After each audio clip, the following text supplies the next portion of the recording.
High guys, کیسے ہیں آپ سب؟ آپ لوگ یقیناً بلوچستان کے حوالے سے میری ویڈیوز دیکھتے ہی رہتے ہیں. تو میرے ساتھ فارچون ٹیلر، پامسٹ، رائٹر اور سوشل میڈیا پر کافی زیادہ دیکھے جاتے ہیں، پسند کیے جاتے ہیں صادق ملک صاحب موجود ہیں. میں نے کہا کہ بلوچستان کے لوگ جاننا چاہتے ہیں کہ بلوچستان کے حالات کب بدلیں گے، وہاں پر امن کب آئے گا، وہاں پر ترقی کب ہوگی، وہاں پر بے تحاشا نوکریاں کب ملیں گی، وہاں کے مسائل کب ختم ہوں گے. تو صادق ملک صاحب، آپ سے یہ تمام سوالات میں نے پوچھ لیا. اب میں چاہتی ہوں آپ اس پر اپنی رائے دیں. اچھا ویسے اس طرح سے ہے کہ بلوچستان کو میں کہتا ہوں کہ لینڈ آف گولڈ. اوکے.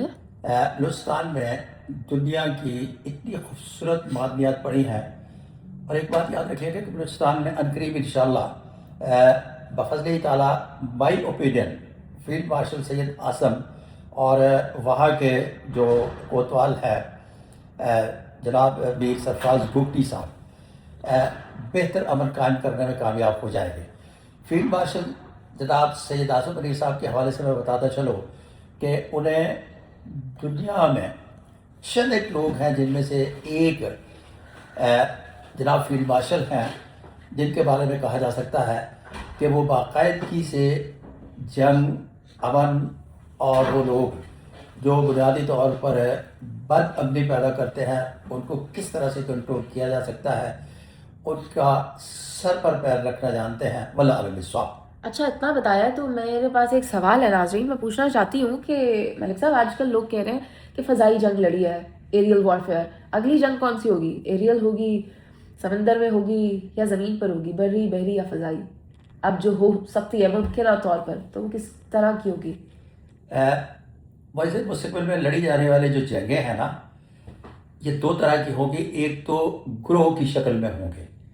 گروہوں کی شکل سے مراد یہ ہے کہ جس طرح سے خودکش ہو گئے، مختلف مقامات پر ایک دوسرے کو چھیڑا گیا، یا دوسری صورت میں ہوائی اور بحری کی بات کر رہی ہیں، تو یہ پہلے ٹاپ آف دا لسٹ جو ہوگا. کیوں؟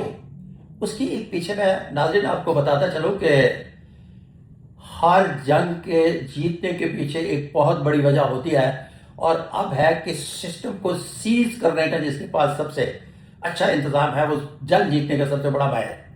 اس کا مطلب ہے کہ پاکستان اب دنیا کے ان ممالک میں ہے کہ جن کے پاس جے ایف تھنڈر ہے، اور جے ایف تھنڈر کے ساتھ وہ تمام ٹیکنالوجی بھی موجود ہے جو رافیل جیسے انتہائی غیر معمولی ٹیکنالوجیکل اسٹرانگ طیاروں کو بھی سسٹم کے اعتبار سے سیز کر سکتی ہے.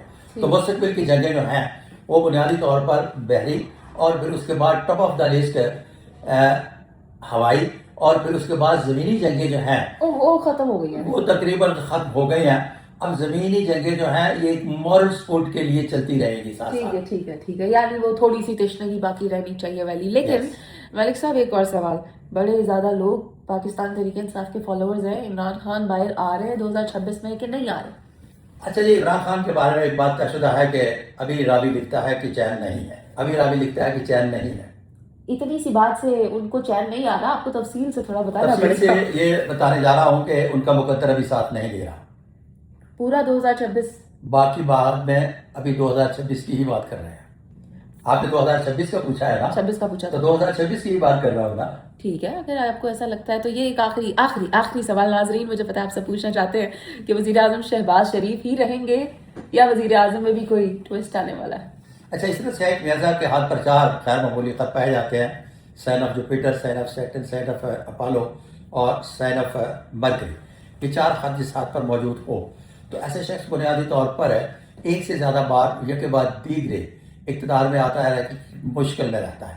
اس کا مطلب ہے مشکلات میں میاں صاحب رہیں گے، لیکن اقتدار سے جاتے ہوئے دکھائی نہیں دیتے. واللہ اعلم بالصواب. صادق ملک صاحب نے آپ سے اجازت لے لی ہے، چلے میں بھی آپ سے اجازت لیتی ہوں. Good bye.